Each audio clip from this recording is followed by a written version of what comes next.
查一下我们的心血管是否有堵塞它是否健康。有一个方法，就是拿一个血压机测我们的左臂和右臂的血压。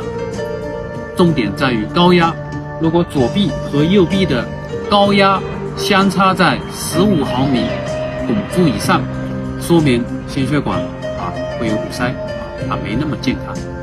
如果在15毫米以下那就 OK， 没问题。好，那接下来呢就实地检测一下我的左臂和右臂，它们到底相差多少。